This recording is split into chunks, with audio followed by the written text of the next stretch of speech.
So being an engineer has to be engineering related. So the British engineer and manufacturer Matthew Boulton once remarked that it was very appropriate that he was born in the year 1728. Why? Wow. 17. British engineer and manufacturer. Matthew Boulton. 1720. So Did he invent the bolt? Yeah, he just... Yeah, that's a long time ago. Yeah, he just partnered up with Chris Nutt, and it just complete coincidence. That's how they got their names. That's Nailed it. Well, you're not too far off a partnership. Oh, But- okay. Because I was trying to do numerology on that immediately and try. All right, that's A is 1 and 7 is G. 1728. Is there any, like... Is this a math, like, is 1728 representative, obviously, of something, but, like, I might have to mess with 1728, like, add the digits together? If you add it up, it equals 18. Is it like the atomic weight of something? No, it was far too early for that. We didn't have a periodic table. Did we have periodic? I don't think we had periodic tables in 1728. Certainly we didn't know atomic numbers of stuff. I don't think so. So what was insignificant about 1728? Engineer, manufacturer, is he American? Or I guess he wouldn't be American. That didn't exist yet. He's British. British. Yeah, I said that, yeah. English, specifically, from Birmingham. You were kind of, with the whole maths thing. So I wonder, is like 1728, like, is that the cube of something interesting? Probably, yeah. What's the cube root of 1728? For some reason, I've got a pen and paper here, and I just put square root 1728, as if I was somehow going to be able to calculate that immediately in front of me. It sounds like it's something like... It sounds like you can multiply a load of numbers together and get 1728, but I don't know... What is math? So what sort of stuff do engineers work with? What have we... Weights and materials, engineer and manufacture. Marcus, so you just said weights, right? Yeah, just if I was an engineer or manufacturer, what types of numbers would be significant to me? Yeah, materials, weights of materials. Maybe he worked a lot with a certain material that had a certain number weight.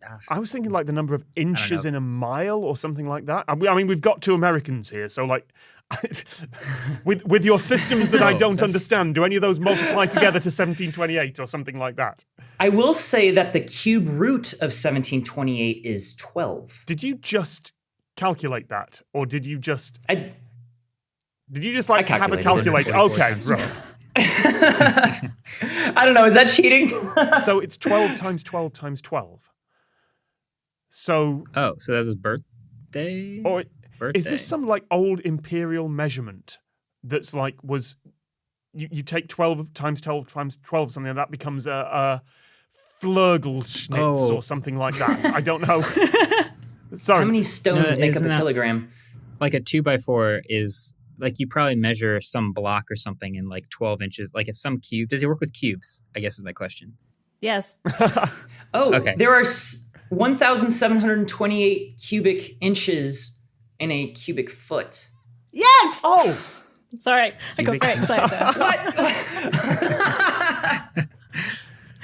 What? So he works with cubic feet in some way? The engineer and manufacturer, yeah, they're going to be dealing with stuff like that all the time. So volumes. So maybe he deals with a lot of like cubic feet, but he has to deal with the units of cubic inches, and he has to remember how many cubic inches. Oh wait, no, I was born in 1728. We good. I feel like you have got the answer. It's not really linked to it. It's just that engineers are pretty geeky, and the fact that he's born in a year that is, 1728, which is, a cubic inches and a cubic foot. So that's like, what? It's exactly the sort of thing that mathematicians and engineers are going to be nerdy about. Yep. Yeah. And he wrote a letter to his business partner, James Watt, who was basically, he invented or made a really big improvement to the steam engine. And in his letter to him, he said, "Oh yeah, it's my birthday," and he said, "As sure as there are 1,728 inches in a cubic foot, so sure was I born in that year." I mean, who puts that in a letter other than an engineer, right? Classic. Wow. Okay. Yeah, I say that all and the you time. were I right thought that with was the special name as well, because it's known as a great gross. A great gross. So a dozen grosses. A gross is basically 144. So a dozen grosses are 12 times 144. A dozen. Because it makes much more sense to do everything in multiples of 12. To put this in practical terms, because I always have to do this in my head, you know, when you move house and you buy a box to move house, most of those boxes, if you go somewhere proper to get one, they're 12 by 12 by 12 because it's a perfect cube and it's a perfect packaging to put your books in. So next time you're moving house, just thinking about that. So engineer Matthew Boulton once remarked that it was very appropriate that he was born in 1728, and that's because he was basically a very, very nerdy engineer and loved the fact that there are 1,728 cubic inches in a cubic foot.